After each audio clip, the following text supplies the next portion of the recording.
Welcome to another episode of Cinnamon Chat with Nithila. Today I'm going to be interviewing another CEO, and he is the CEO of Epic Lanka Technologies Private Limited.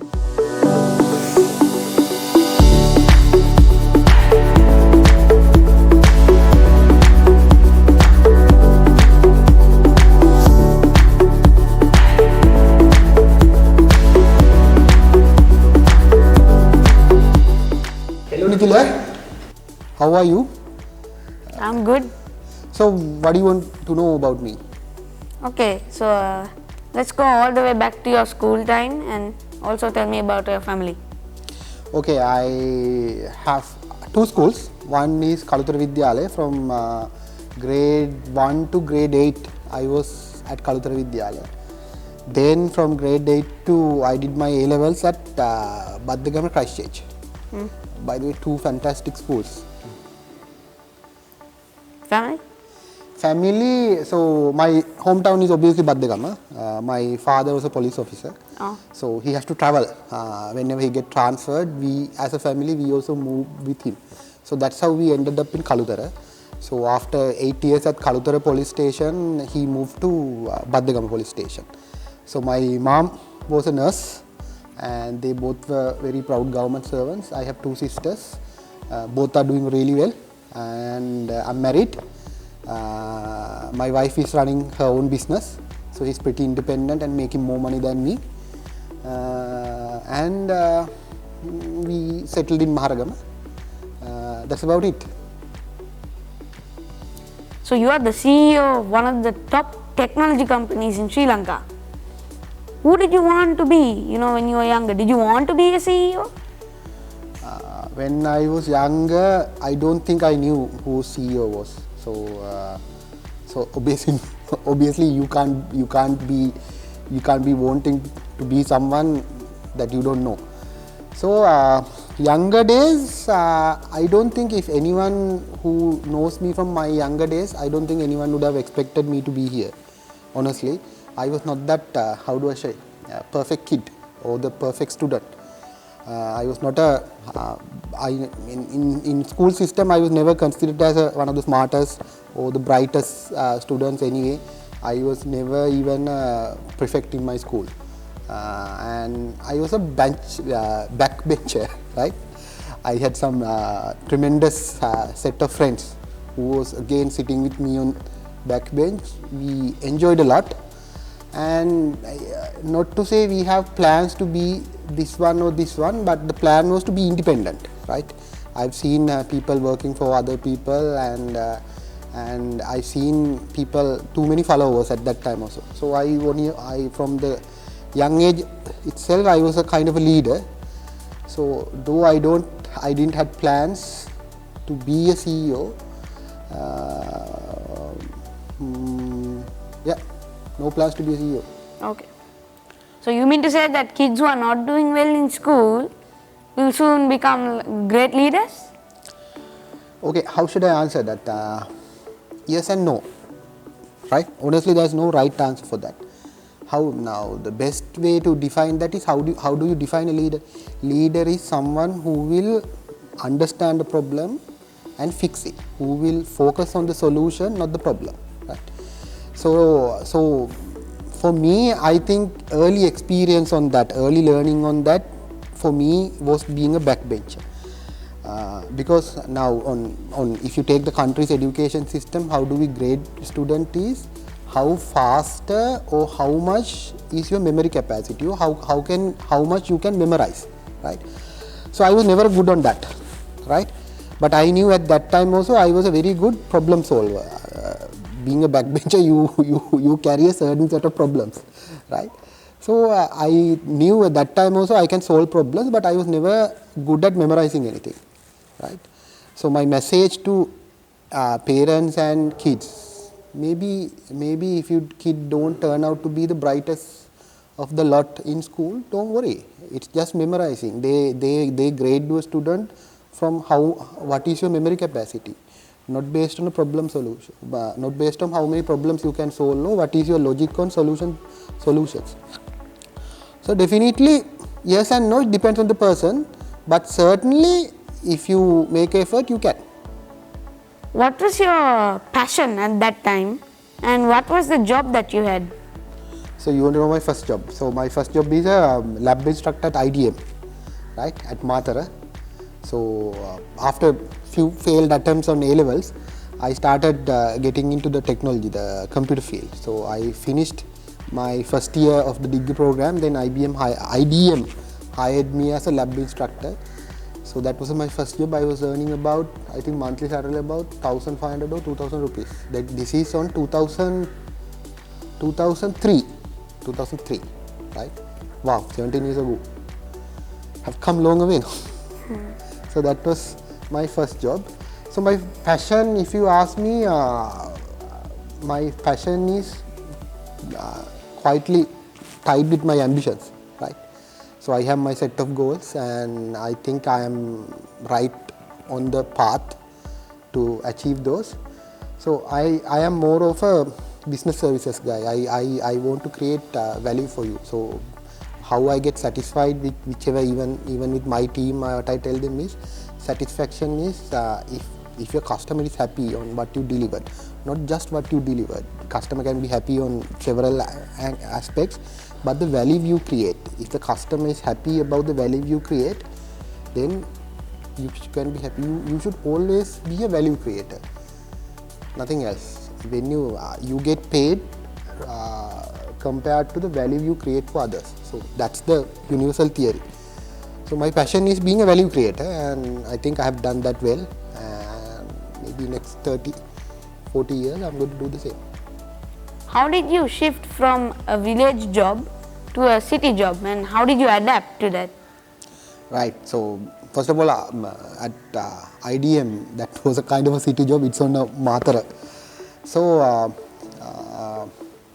change is okay. I think when you look at our culture and when you look at our community, most of us, I think almost 90% of us comes from the same background, from villages, from towns, and the city of Colombo, these major cities becoming like the place that people come in and settle in. So the same thing for me. So there was a cultural, some cultural changes, but I was always a person who could adapt to any situation.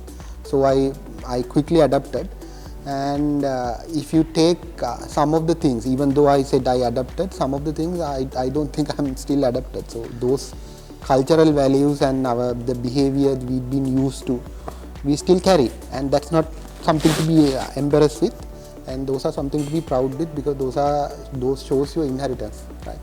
And if you look at almost all the people in these cities comes from very same background as me, right? So this city becomes the place that people around these towns and villages come in and settle in. So I had the same story. Just like any average person, I settled in and climbed the corporate ladder here, and things were not easy, but that's okay. When things not easy, you start trying harder and keep achieving. Tell us about your professional journey. Right. So as I told you, started working at 2003, right? Now it's almost 17 years now. So I have 1 year at IDM, then DSI, that is Samsung Information Technologies, then Sierra, then Microsoft, then Epic. Last 10 years only been Microsoft and Epic, and both are large enterprises. Microsoft obviously the largest one. So both being kind of a multinational organization. So I'm getting a kind of a mixed experience of working with people who come from a different background, working with the people who come from a different culture. I can tell you can learn a lot from that, because people come from different backgrounds, they bring different exposure, different experience, right, and different knowledge.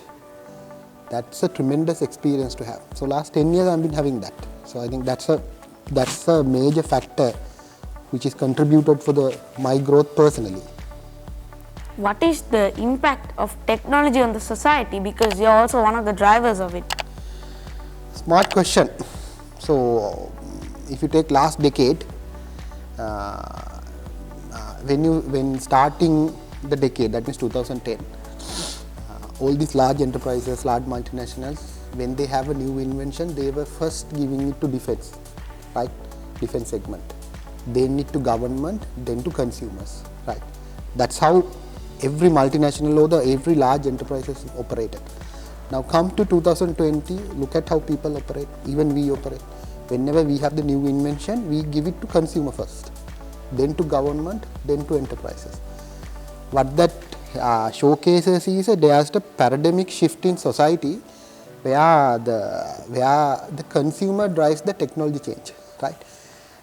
For example, if you take all the latest technologies, those companies are trying to give it to consumers because bigger market is there. So the shift is that from the defense, government and enterprise led digital transformations, now it's been come to the consumer demanding digital transformation. That's a fantastic shift, and there were a lot of companies struggling who were not being able to make this shift. A lot of companies are struggling, and the people who were able to make this shift is making a lot of money. How should the kids and parents adapt to new technology, especially after COVID? Right, another interesting question. Now let me start from parents, right? So parents is our generation, right? Yes. If you look at our generation, because I have experience on Southeast Asia, my business spread across the Southeast Asia. So I see three changes mainly on the age group that I see, this parents age group and the above, right? Three changes. Now there was a belief that e-commerce is not still ready. One change, right? Now if you take nowadays, earlier we don't buy vegetables online, right? Now we do. Earlier we want to go and feel it and buy it, but COVID made it in such a way that you can't afford to do that. You have to trust online, right? Second thing our generation learned is everything is deliverable. From the face mask to your groceries, fish, chicken, egg, everything is deliverable, right? Third thing our generation learned is, and the trend I see is people are doing a lot of online transactions. That means people are trusting them. When this generation, for parents, when they learn these three, they will naturally start learning that your kid can also be educated through online. And for my experience, it is more challenging than any other thing on this COVID brought, because education is something that we all want to make sure 100% delivery and success rate.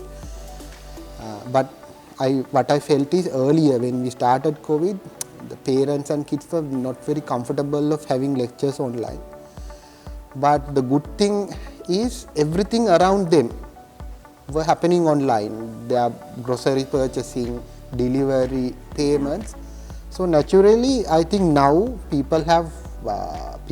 parents have come to realization that this can also be done. And for kids, I don't think it's, from my honest opinion is, it's not as easy as it sounds, because kids you might want to feel your teacher, you might want to physically feel your teacher, and you are the first generation who's educating yourself by not physically seeing your teacher. So the kids nowadays is having the challenge that everyone else, every other first generation have done a digital transformation. When the internet was invented, when the online shopping was invented, that generation had the challenge to shift that. So the same with kids currently, who is doing the core part of their education online. Unfortunately or unfortunately, you guys are the first generation to do this.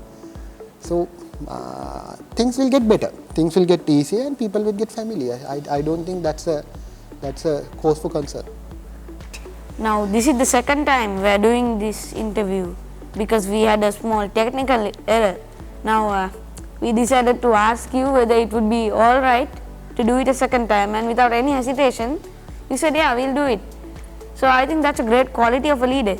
Can you tell us a little bit about leadership? Okay, you are asking all tough questions. So the leadership, for me, leadership is being a leader means Inspiring others. inspiring others, and you need to understand based on your decisions there will be other people's lives and their careers will depend on, right?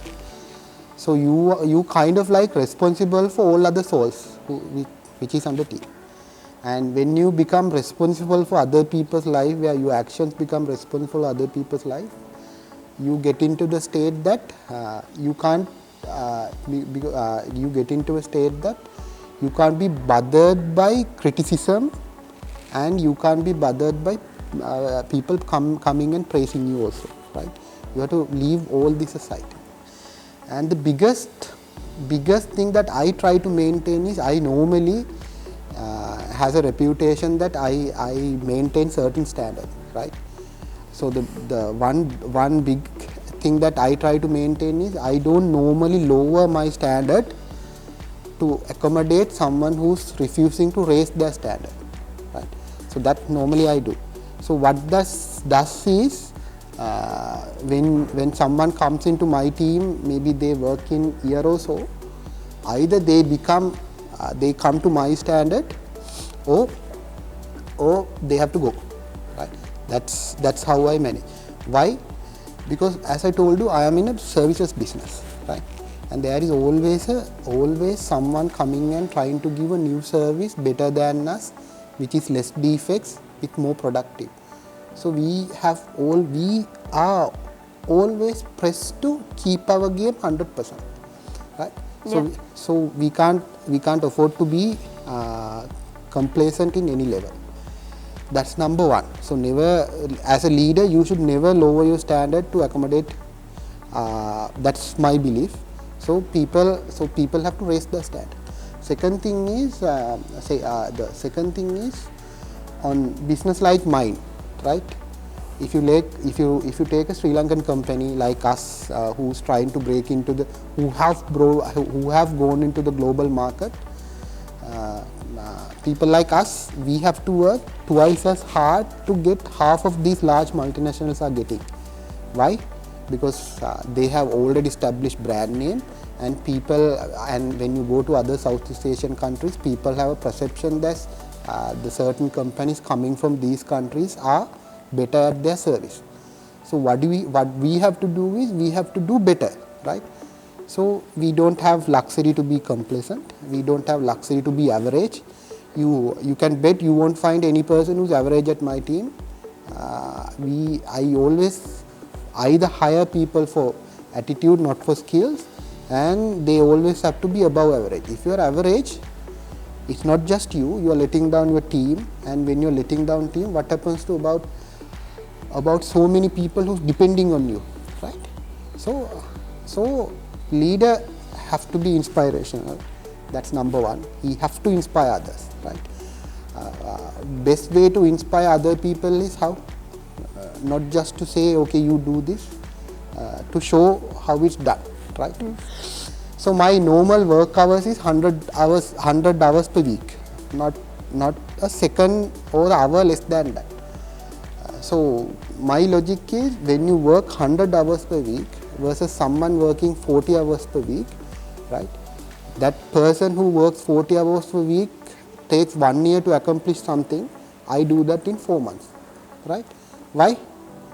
Because I can't afford not to do. Yeah. Right? Because there are people, there are businesses. We are always the competitor. We are always trying to catch up. We are always trying to make our reputation. Against, that's why I told you, the people coming from this part of the world, these ambitious companies, the company like I lead, we always need to work twice as hard to get half what our multinational competitors are getting. Yeah. So it's, to put it simply, you have to inspire others, you have to lead.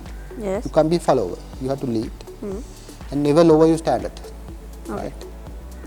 I want to ask you a fun question before we wrap this up. Okay. So, Looking forward to that. yes, so what is your favorite movie, and give me 2 things that you have learned from it.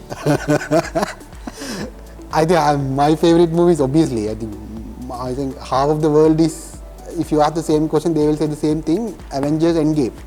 is my favorite movie. No second thoughts. And the next one you ask a little deeper, what I can learn from that. Okay, rather than I'm a huge fan that first learning is Marvel is the best best studio, DC sucks. And other than that, okay, learning is okay. What do I learn? Why do I like Endgame and Marvel movies? One thing is, okay, how do people keep on living is based on hope, right? I'm a big believer, because I'm personally a very ambitious person, and one thing keeps me going is hopes. So Marvel is actually kind of in a deep down way, why I like is it shows how this average person can be a superhero and how this average person can achieve anything he wants. When you look at our childhood, our parents and our relatives were always telling us, okay, you be a doctor, you be a lawyer, you be a let's say engineer. How many engineers in the world, right? 100,000. How many doctors in the world? 100,000. And how many? There are so many. But no one ever told us, okay, you can be you can achieve anything you want, and that achievement might not be being a doctor or might not be being a lawyer, right? There are far bigger things. So Marvel kind of give that hopes, which I loved. Okay, if you put up enough effort, if you be the right person, if you do things genuinely, and you can be anyone you want, and you can do things the level that no one else can do. That's kind of keeps me going. I know it's not reality, but it's every day we see reality, right? Why do you want to see reality so much? So why not the fictional thing? That's why I love Marvel Studios. Okay. They craft it in a different level. I haven't seen in anyone else doing that. Right? What's your favorite movie? Mine, I mean, I don't have a favorite movie. I love all of them. There are few things that I love. You are a DC or Marvel fan? I am mostly Marvel. Mostly don't say Marvel. DC. Yeah, if we take my favorite movie, it would be Spider-Man. Spider-Man. Wow, nice. Thank you very much for giving us the opportunity to do this recording for the second time. Okay. My pleasure. I hope there is no third time. Yeah.